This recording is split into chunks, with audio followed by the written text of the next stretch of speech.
जे गो बेटी टूवर भायल हो।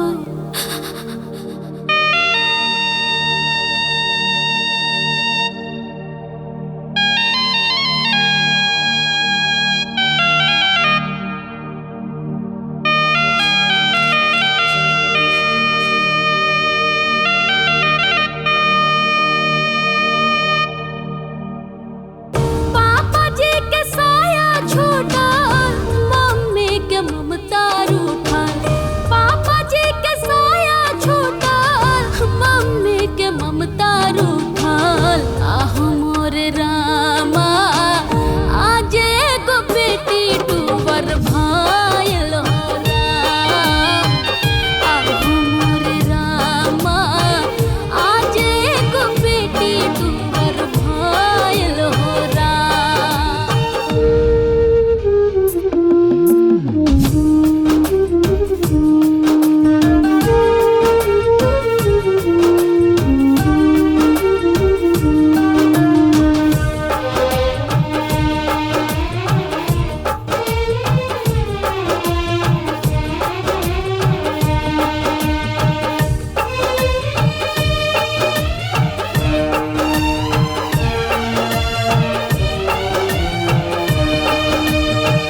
के कर प्यार मिली, के कर अब दुलार मिली।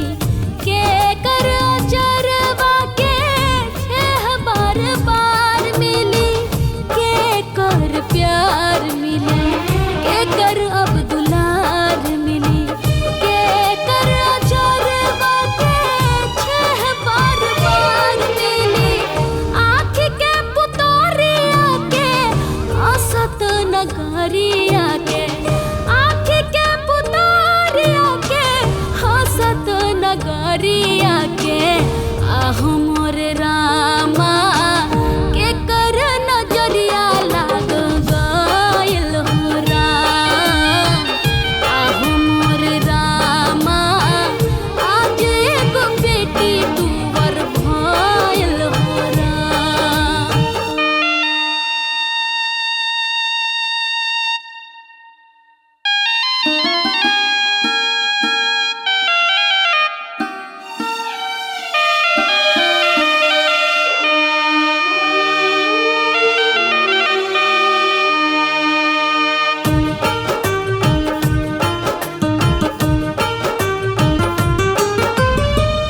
भाग्या तजार गइल, सब कुछ उजाड़ गइल।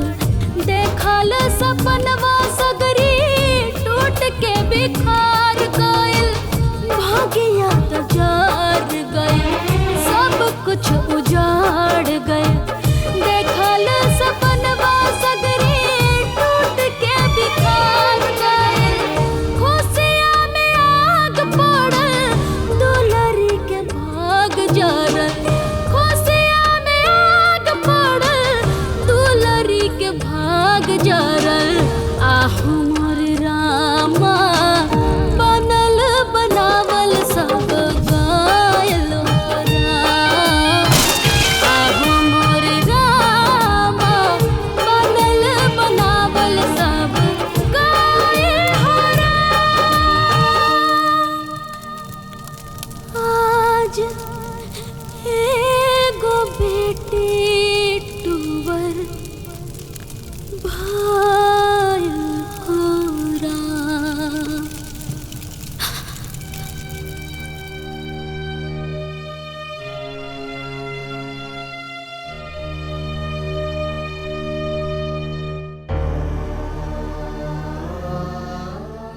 बेटी, समधिन और समधी जी के गुजर गईला का दुख हमरा के भी है।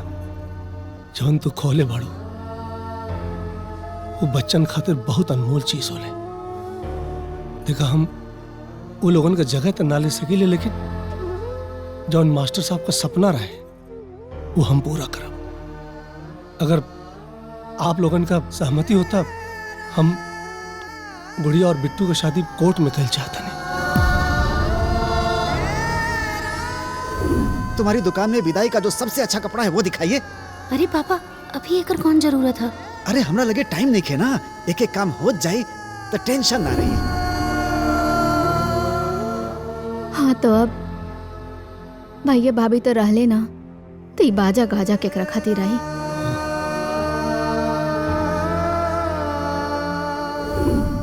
द्वार से लेके समियाना तक पूरा रोलेक्स खिंचाए के चाहिए। जी मास्टर साहब। हमारो तो एकदम जगमग करे के चाहिए। काहे कि जब हमार बेटी के कन्यादान होई ना तो लोग कही कनो राजकुमारी के कन्यादान होता। रउआ ठीक कहता नहीं महाराज। बिटिया के उद्धार हो जाए।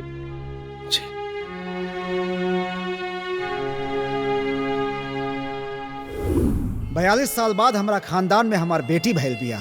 अब तू ही सोच, जौन बेटी इतना निक नोहर पे भैल बिया ओकर अलगे बात हुई ना।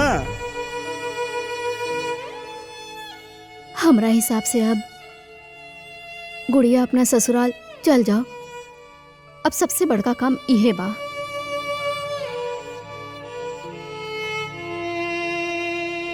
भले दुनिया अपन बेटी की विदाई यार कार से करत हुई, लेकिन हम अपन बेटी की विदाई डोली से करब। और वो अपना से बनवाई, उनमें मखमल के पर्दा लगवाई। अत नहीं ना होकर पहला कहार हम ही रहा।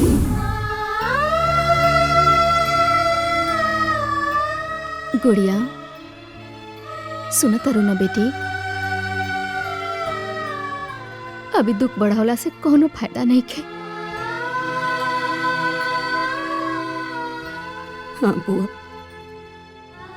हम सब सुनता नहीं। हमार बिया हो जाए, पापा जी के रूप में ससुर जी के पाले, हमरा हर खुशी का ख्याल रखे वाला पति पाले। बाकी हमार मम्मी पापा जी हमरा बिया के लेके जौन सपना सजवले रहे वो तो अधूरे रह जाए ना बुआ। और हमार कोनो भाई भी तो नहीं खे कि मम्मी पापा के सपना के पूरा करे।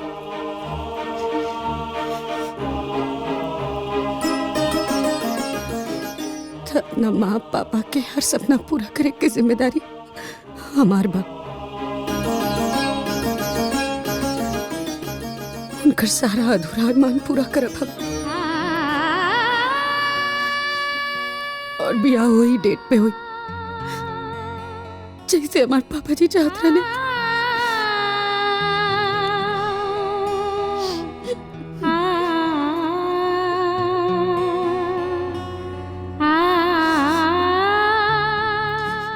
ठीक है बेटा, जैसन तो हर मर्जी।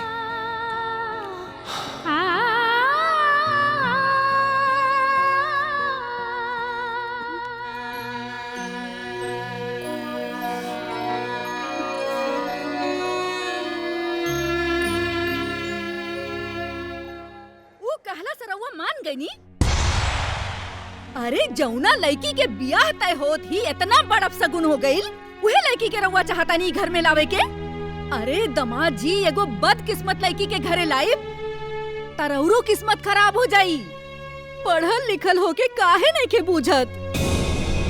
माई ये का कहताड़ू? हाँ का कहतानी? तोरो के ई बतिया नहीं के बुझात? अरे ई त गनीमत था कि अब सगुन ऊ घर में भइल बा। अगर उहे अब सगुन ई घर में होत ना, कहीं के ना रहती बिटिया, कहीं के ना रहती। कुछ भी मत बोली अम्मा जी। हानि लाभ जीवन मरण सब विधि के हाथ में होला। ऐसा दकिया नुसी बात के हम ना माने ले। हाँ ना मानब। अरे आज ले कोनो बात रहुआ मन्नी है हमार जे आज मानब। अरे जरा आंख उठा के आसपास में नजर दौड़ा के देखी गांव जवार में, जौना घर में ऐसा अपशगुन होला उ घर में बियाह ना होला। अरे जौन गांव ज्वार बोला था जे ई समाज बोलेला, उहे ना कहे के पड़ी कि अपन मने से सब कुछ कह रहल बानी। ठीक बा, रउआ बहुते ना समझदार बानी, त जौन मन होके करी, जौन मन होके करी। हम आज के बाद कुछ ना बोलब। ना बोलब अब कुछ हम ना बोलब। आज के बाद ही घर में हम कौनो बात ना बोलब। करा लोग सब जोन समझ में आएगा। रवा ये बतिया तनी ठीक से ना कह सकत रहनी। रवा के तो पता बा राव ऐसन बात से माई कितना चिढ़े ले। तो जाके माई की मनावा, जाके मनावा। अरे तो माई भी हमार मने भी करम तो मनावा जाके। ये घर में खाली दुइये लोग समझदार बना है, एक ही और एक इनकर माई।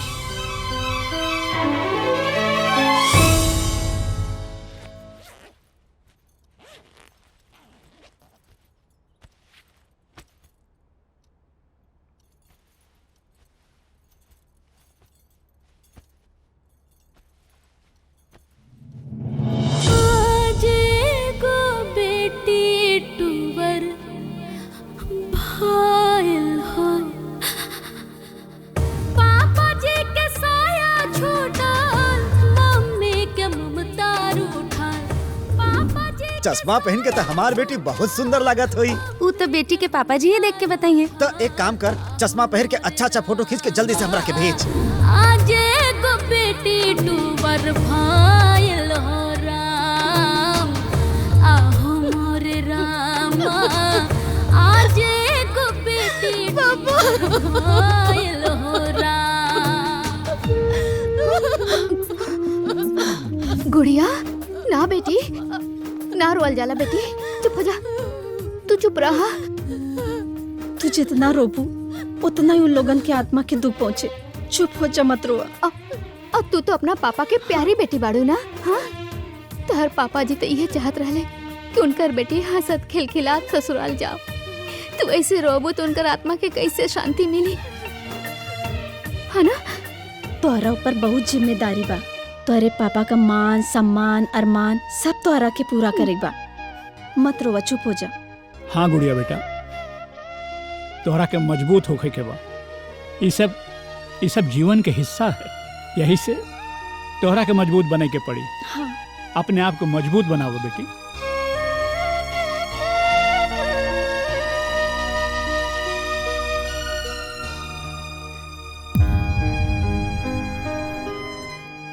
आज से राउर गुड़िया कबो ना रोई पापा जी, कबो ना रोई।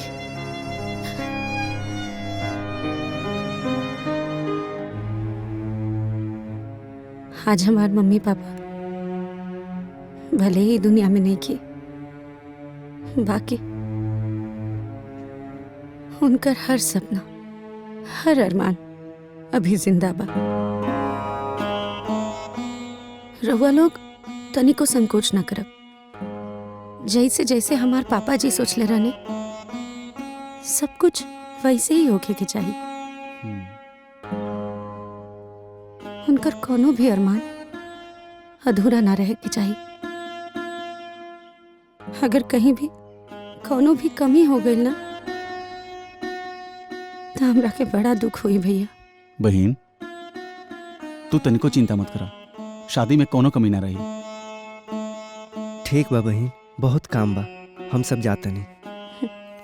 नमस्ते, चलो।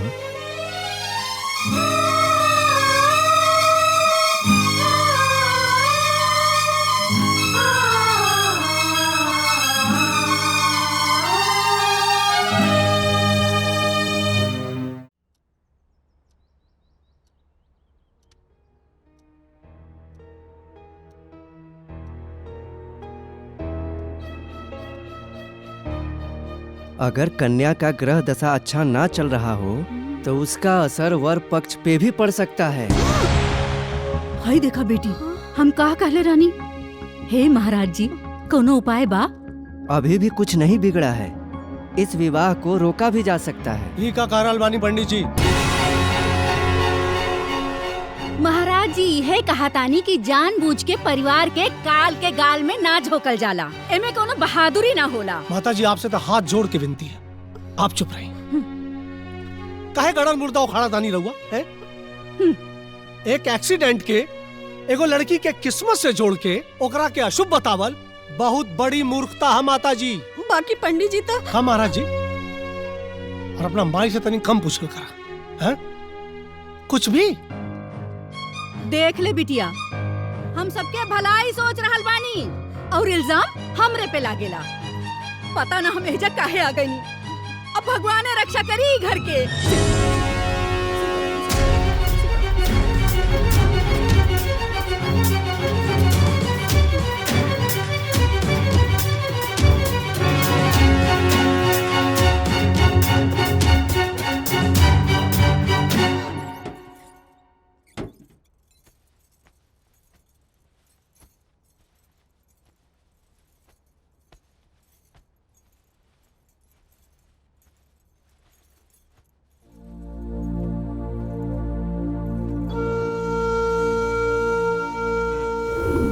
तोहरा के अच्छा घर मिल जाए तो हम मैया से मन्नत मांगले रहली, साथ घरे जाए, सबसे भीख मांगब,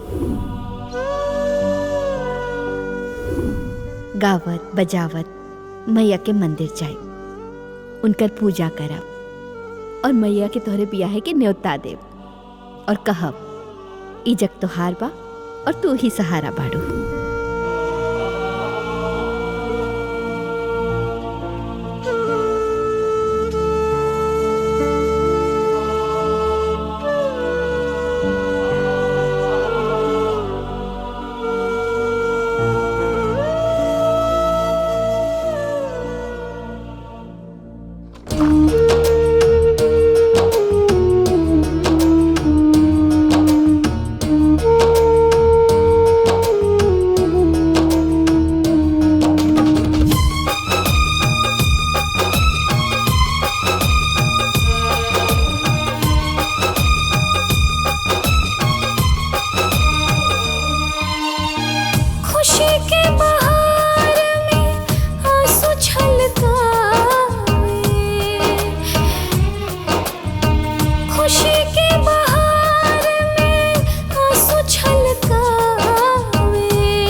जबे खेल